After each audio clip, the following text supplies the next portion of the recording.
Hey guys, Alex here from SeemsGoodMagic.com, doing an Innistrad Swiss draft for you. We've got Elder of Laurels is our rare, who is very good. He's very good. He's always the rare that you hate to see when you're opening your prize payout, but he's actually very good in limited. This pack also has a foil Witchbane Orb. That's kind of cool. Not to pick though. It's got a Burning Vengeance. It's got a Mausoleum Guard, which is great. It's got a Chapel Guy. This is a very deep white pack.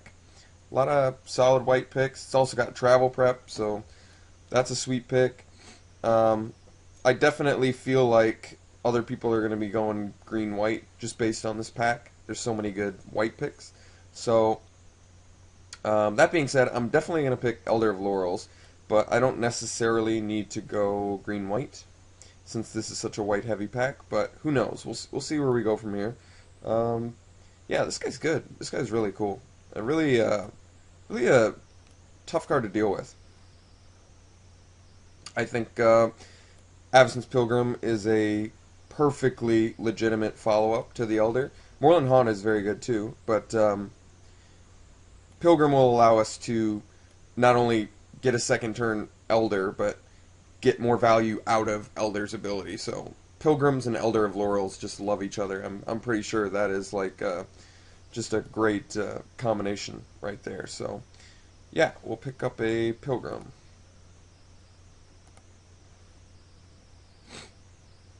Okay, what to do now? Let's see here. Well, I mean, there's Unruly Mob, but I'm pretty sure white's going to be getting cut. I might just pick it anyway, because it's a cheap human that, you know, works with Elder of Laura's ability. And it's on color, so I guess there's no real problem. Or not on color, but is just a cheap human that works with, you know, green-white strategy, which is most like, you know, where Elder of Laurels and Avacyn's Pilgrim fit best into the green-white strategy. But, yeah, I mean, I could just pick up an Unruly Mob. I don't really see a problem with that yet. I'm not going to necessarily miss out too much on the Woodland Sleuth. I do like that Woodland Sleuth has the 3 toughness. That's kind of a big deal. But I have a feeling this deck's going to want to be more a little, you know, more aggressive. So I think Unruly Mob is okay, even though I have a feeling green-white is going to be cut, or white is going to be cut pretty significantly, just based on our first pack. Wow, yeah, no real clear picks for us here. I mean, I could do green-red, but it's not terribly exciting. If I did do green-red, I think Geistflame would just be the pick. Solid removal. I think green-red is okay. I don't really have a problem with it.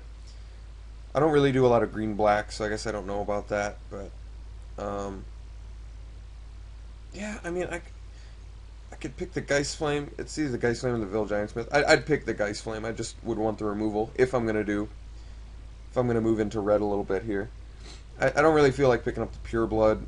I just have a feeling white is going to be kind of cut. So maybe I can just pick this best card here, this Geistflame. Just get some solid red removal. Okay. Well, I'm not a huge fan of Blood Crazed Neonate. But that being said, I could see Neonate being kind of interesting with Elder of Laurels. Even though it has to attack each turn, I could just try and go green-red aggressive. I don't know how I really feel about that, but I mean, there's certainly no white, so that's getting cut. And it doesn't look like there's a ton of green, unfortunately, either. Red appears to be at least a little bit open. Would I rather have the Neonate or the Night Revelers? I don't know. I think I'd want to be a little more aggressive, so I could probably pick up the Neonate. I don't really like Neonate all that much, but I mean, if you land him early and they don't have anything for him, that can just quickly end a game. So here, do I want the Trick in Spidery Grasp? I feel like I probably do, but at the same time, I could also cut some red more. In which case, I'd probably pick up the Vil Giantsmith over the Kessig Wolf. Just, although Kessig Wolf, I guess, with Avacyn's Pilgrim, that's kind of cool. I just feel like if I want to use Elder of Laurel's ability, I'm not going to get a ton of opportunities to use Kessig Wolf's ability as well. This deck definitely needs some Dark Thicket Wolves and some other cheap stuff. I think I'm fine with picking the Village Ironsmith. First Strike is relevant. Definitely with Elder of Laurels it's relevant, so could try this little green-red Elder of Laurels type deck. Spidery Grasp was the other pick in that pack, if you didn't know already. Crossway Vamp is very good with Blood Craze Neonate. Might stretch our mana base a little bit, but I don't really want the Kindercatch for what I'm trying to do. And Thraben Sentry is good too, but I mean I can try red-green. I just really feel like white is going to be cut this draft, just because, I don't know, there were so many good picks in that first pack for green-white strategy. Yeah, we'll pick a Crossway Vamp. That's totally fine. He's cool. Guess we can pick up another Neonate. I'm not like thrilled about these guys, but if I get enough red removal, and actually we're almost like moving out of green now, surprisingly. I mean, that could end up happening too, I guess. I don't know. If we're just keep getting past okay red picks. I'm really not thrilled about Neonate. I can't stress that enough. I'm not like thrilled about that card. I don't think it's great. But I don't want to necessarily pick up the Fox and get another white pick right now. Actually, I think I will. Just because I certainly don't want to play multiple Neonates. I'm not a big enough fan of the card to really do it. Well, I guess we table the Cloistered Youth, so maybe we could pick up some more white here. Now that we're actually getting past some white cards, it looks like green is the color that got cut. So, as interesting as that is, I mean, maybe we're doing white-red now. I don't know, based on what these packs are doing. Fine with doing the Geist Flame. That still works well. That at least works well with Neonate. Okay, well, it looks like red is certainly open. Get Pure Bloods here. Take this away from our spider spawning opponents. Yeah, I guess I can take that. Alright, well, I've got a bunch of different things going on right now. Kind of at a crossroads. Looks like I'm doing, I don't know, white-red right now based on what we've got. I mean, I definitely want to play as Elder of Laurels, so if I can figure out a way to get that in, I will definitely do it. Well, look at that. Bloodline Keeper. Unfortunately, one of the colors we didn't go into, but I could just pick up a... I never feel comfortable passing a Bloodline Keeper. I'd almost just build towards black-red now, just based on that. I would even be willing to cut our... I think Bloodline Keeper's that strong. It's the beginning of Pack 2. I'm willing to just go on a different tangent, just for the sake of Bloodline Keeper, and just see what colors... see how we can stretch this. So, I mean, black-red is totally legit, and we have cards for black-red. We have enough red cards where we can try and push for black-red the best we can. So, Bloodline Keeper is, I mean, it's just so bomb. The card is so good. I think this is actually the first time I've gotten a chance to play him online, too. Well, we're giving the spider spawning to our opponents there, which kind of sucks, but... gonna have to just deal with that. So, do I want the Nightbird's Clutches? I think I probably do. It's a good card for red-black, but Markov Patrician is also good for that. It's probably, based on how little red was cut, there's a good chance I can get this Nightbird's Clutches, especially based on since there's all these sick green cards in here. Just go deeper black. I mean, I really want to push to play this Bloodline Keeper, so I think I'm just going to start picking up some black now and just do sort of like the red-black. I could also just pick up Gatstaff Shepherd and maybe go for like... well, it's just too hard. If I'm going to make Bloodline Keeper work, I have to pick more black picks, unfortunately. So we'll pick up the Patrician, who I'm not like thrilled about, but is totally acceptable. Wow, well, there's some good picks in here. Definitely good, solid black picks, too. Unburial Rites is, of course, very good when you're doing Bloodline Keeper. But I think red-black aggro isn't really about Unburial Rites. They would be much more about a card like Vampire Interloper. But I think... Why don't we just...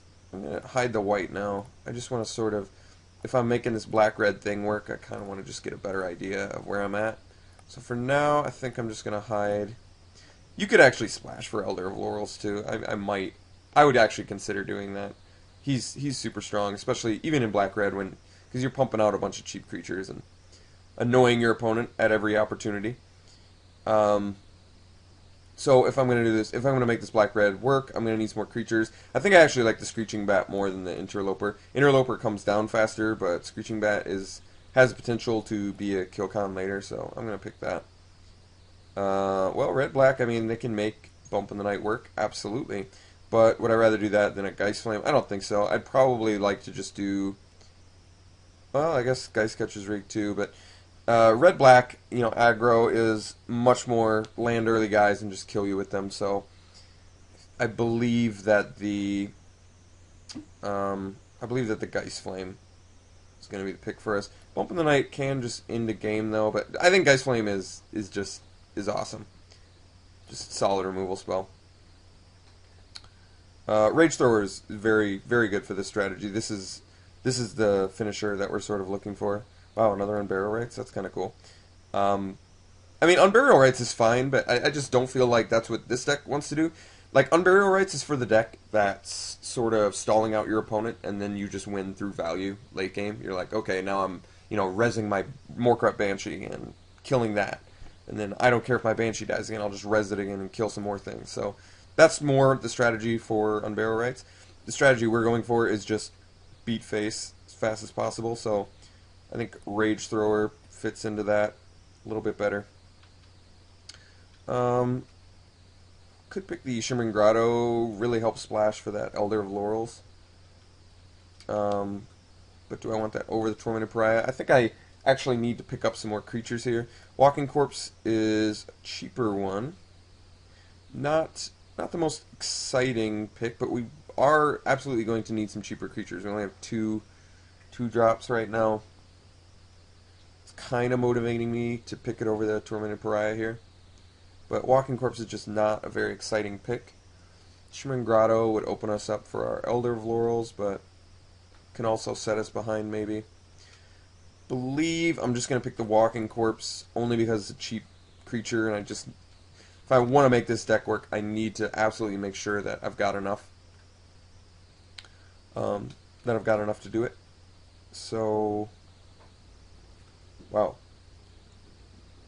Suppose we pick the. If I can splash for this Elder, well, I don't have a ton of creatures I can make this Prey Upon work with, unfortunately. Suppose I can take the sideboard Night Terrors. I don't really have a problem with that. Wow, just a bunch of solid cards for that. That's kind of cool. Alright, this deck wants Nightbird's Clutches. A little more than Bump in the Night, I think. We need more creatures, and Bump in the Night's fine. I don't actually have any problem with Bump in the Night, but I think this deck wants a Nightbird's Clutches. I mean, I'm fine with picking a Night Revelers. We don't even have a 5-drop, and we're definitely going to be playing against some human decks. I can guarantee you that right now. So Night Revelers over the Fen Snake I think is fine. Although Fen Snake is good with Nightbird's Clutches. Those two work very well together. All these Dark Thicket Wolves. 3 toughness is totally good too. I think we take this Scarecrow because even though it's not likely we sideboard it, there's a chance. Well, tabling the Interloper was very good. We needed some more cheap evasive guys, so Interloper is very good. Scab Goliath going this late is very unusual. Very unusual that would happen. So I think we're just going to pick that over the Pitchfork because I just really don't anticipate playing the Pitchfork since we have, like one human. I don't anticipate playing the Scab Goliath either. Too expensive and not on color. Guess we'll take a loss in the mist. This deck looks okay. Doesn't look bad. This third pack could really make this look incredible. I mean, the Bloodline Keeper is totally just a ridiculous win con, so I'm happy to have that. Oh, okay, this is interesting. We have some good choices here. Heretic's Punishment is a reasonable finisher, but I'm just not feeling it for this deck. I don't think that this is what this deck wants to do. This deck wants to lay creatures really fast and kill people with them.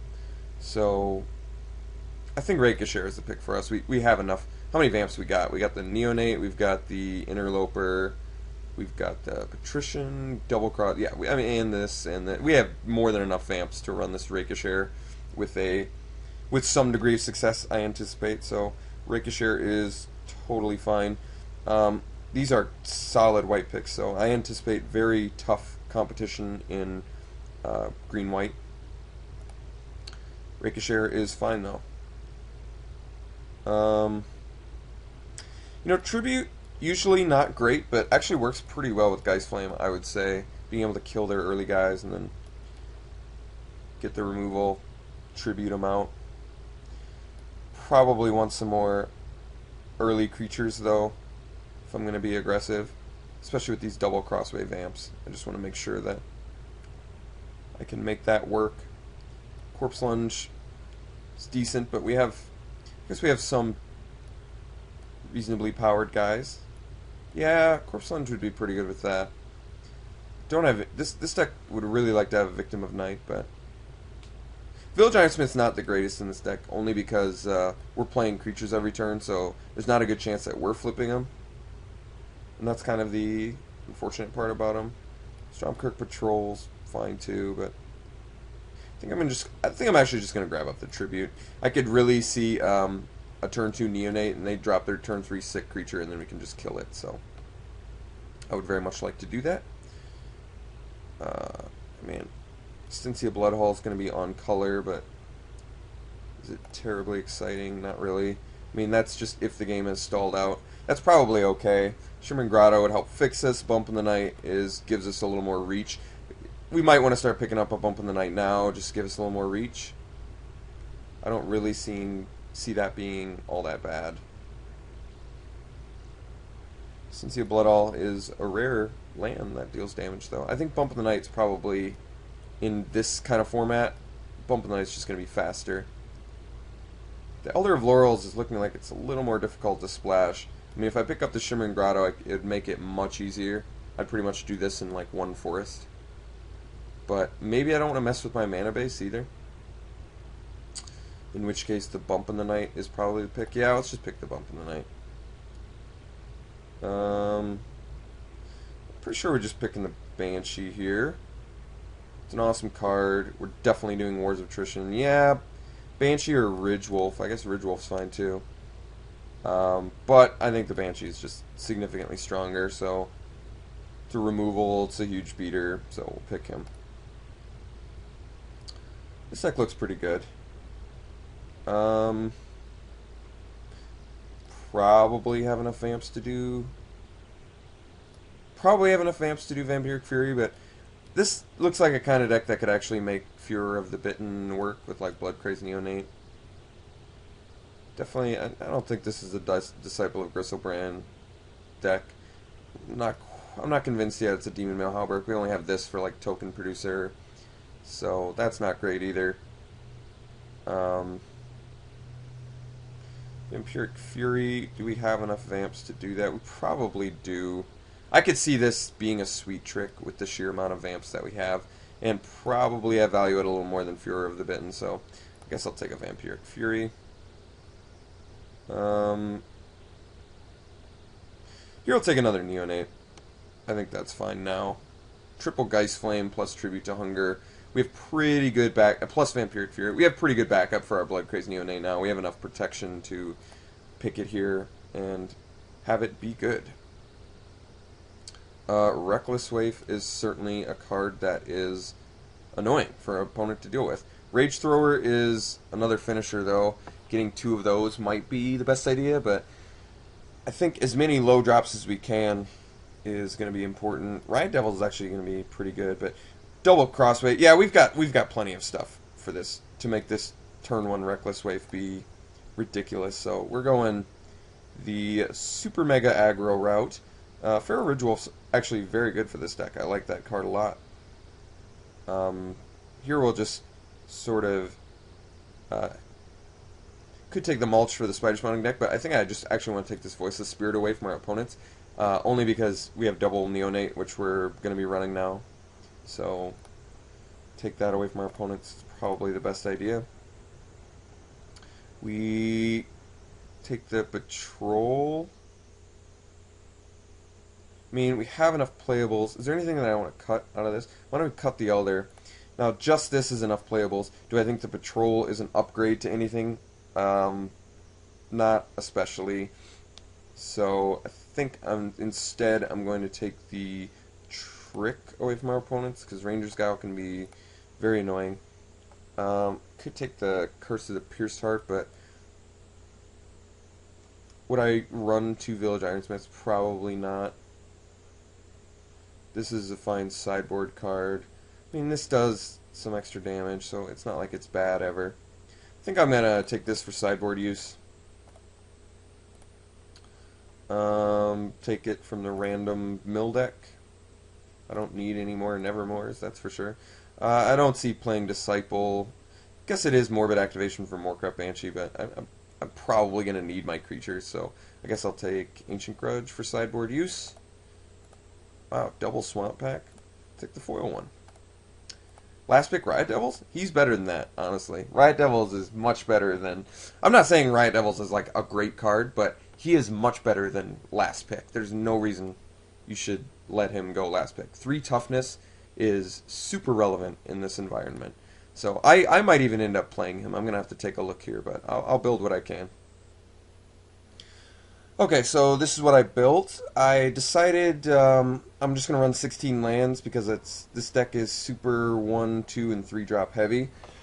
I mean, I probably could do 17 lands and be a little bit safer, just because I guess these all have flashback and that's significantly more expensive. If I wanted to do that, what would I cut? I guess the ones that are on the fence would probably be Tribute, a Riot Devils, a Vampiric Fury. We have 9 vampires in the deck, so I feel like Vampiric Fury is reasonable, but it might be a little too cute. It might be just a dead card a lot of the time, so possibly take out the Fury. I do like the interaction Fury has with Neonate a lot. I can see that being very important. But I guess, I mean, we have enough stuff. I think we actually have enough stuff to support Neonate already, between the triple Geist Flame, the Nightbird's Clutches, the Crossway Vampire, the Tribute to Hunger. That should be okay. So if that's the case, one more mountain instead of one more swamp, really? 11-6. I think I'd rather do 10-7. I really want to make sure that I can get to my double black point, and a couple of my early beaters are black, so I would definitely like to see that. Yeah, this deck looks pretty good, I think. I don't think it looks bad. Some sideboard options we have. We can take out artifacts. We have this for, flyers. Not likely we bring this in, but it's possible. What else do we have for sideboard? Go against Wolfrun or Moorland Haunt, we can bring that in. And if we go against some bomb we have no answer to, we can do that. So this deck would have loved a Victim of Night, but I think just from the sheer amount of creatures that we can drop on the board and get in eventually with Nightbird's Clutches and finish with Rage Thrower. Yeah, this looks like your a pretty standard issue black-red aggro deck, and I believe it will do reasonably well. I'll see you round 1.